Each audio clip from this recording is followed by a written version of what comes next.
Bağırovun atası burada iştirak ediyor. Xahiş edirəm o da gəlsin. Çox sağ olun. Əziz və hörmətli qonaqlar, bu gün bu ziyarətgaha hamımızın xoş qədəmləri mübarək olsun. Bəli, Pəncəlinin 9-cu il anım günüdür. Amma 9 il elə bilirsən, 9 gündür. Bunu yaxşı şəhid analары, ataları bilir, dözürlər, dözəcəklər də. Sizə də minnətdaram ki, şəhidlərə verilən qiymət, hörmət, izzət belə olmalıdır, şəhidi ucalmalıdır. Allah sizin hamınızdan razı olsun, çox sağ olun. Bu aliyə mən can sağlığı arzu edirəm.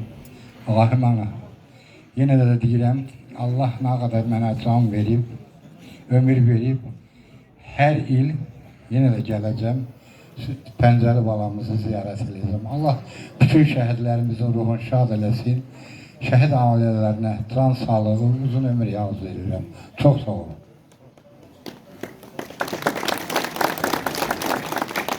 Bütün tədbir iştirakçılarını salamlayıram. Başta şəhid ailələri olmaqla millət vəkillərimizi. Biz fəxr edicidir ki, bu günləri Pəncəli balamızın işığına yığışmışıq. Mən özüm 1-ci Qarabağ müharibəsinin iştirakçısı olmuşam. 1-ci Qarabağ müharibəsində bizim əziyyətimiz, çox oğullar itirmişik. Prosta bizim müasir silahımız, ali başkomandanımız olmadığından biz 1-ci Qarabağ müharibəsində məğlub olduq. Ancaq illər keçdikcə, ordumuz yarandıqca, peşəkar ordu, xüsusi təyinatlı ordu yaranandan sonra ordumuz günü-gündən güclənməyə başladı. Və bunun nəticəsidir ki, 44 günlük müharibədə ordumuz tam torpaqlarımızı azad elədi. Fəxricidir. Biz oğul şəhid verdik ki, torpaqlarımız azad olsun. Və bizə göstərilən bu münasibət də dövlət başçısından, dövlət xadimlərindən çox yüksək səviyyədədir.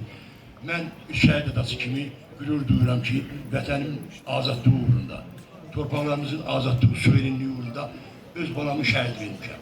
Çox sağ olun. Allah şəhidlərimizə rəhmət eləsin, qazilərimizə can sağlığı versin, bütün şəhid valideynlərlə də səbir versin.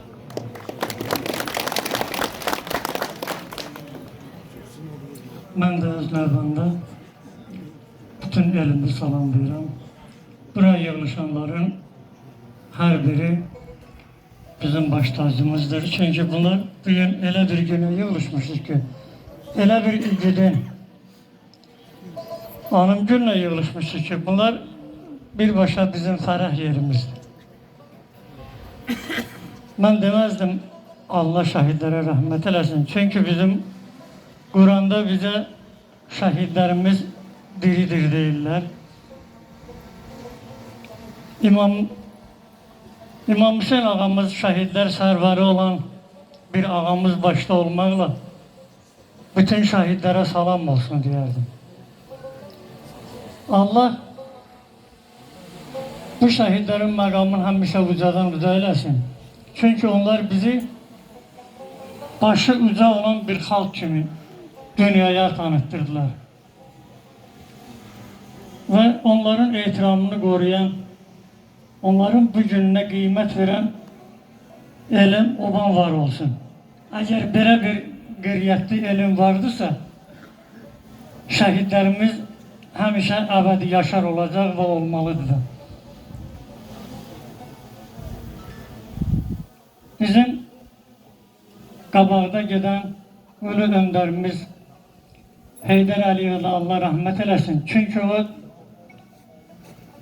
bizim Azərbaycanın dəstəkləməsində bizi dəstəkləməsəydi bu günlər olmayacaqdı. Allah canlı şəhidlərimizi qorusun. Onlar bizim şəhidlərimizin şahidləridir. Allah bizim Ali Başkanından bizi qorusun. Çünki o bir amal uğrunda. Qabağda gelməsəydi biz bu günü görməsəydik. Və görməyəcəkdik də. Mən fəxr eləyirəm ki, Pəncəli kimi, Tərzan kimi 3000 şəhid vermişəmsə, zato bir alnı açıq bir qalib xalqın vətəndaşıyam. Nə xoş ki, belə bir qeyriyyətli elimiz, qeyriyyətli xalqımız var. Allah başta İlham Əliyev olmaqla xalqımızı qorusun. Allah ordumuzu qorusun. Siz də diqqətə görə çox sağ olun.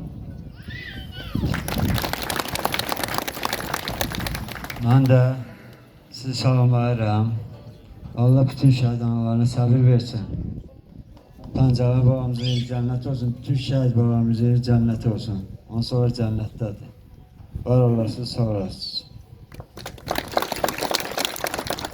Mən də hamınızı salamlayıram. Bakıdan gəlmişəm. Emin Dağlı'nın atasıyam. Pəncəli Teymur'la bir yerdə şəhid oldular. Allah'ımızın canı sağ olsun ki, bu böyle yoluşumuz heç yəni inansın təsvir eləmədi. Allah torpağımızı, bayrağımızı yüksək sanlaşa can sağ olasın.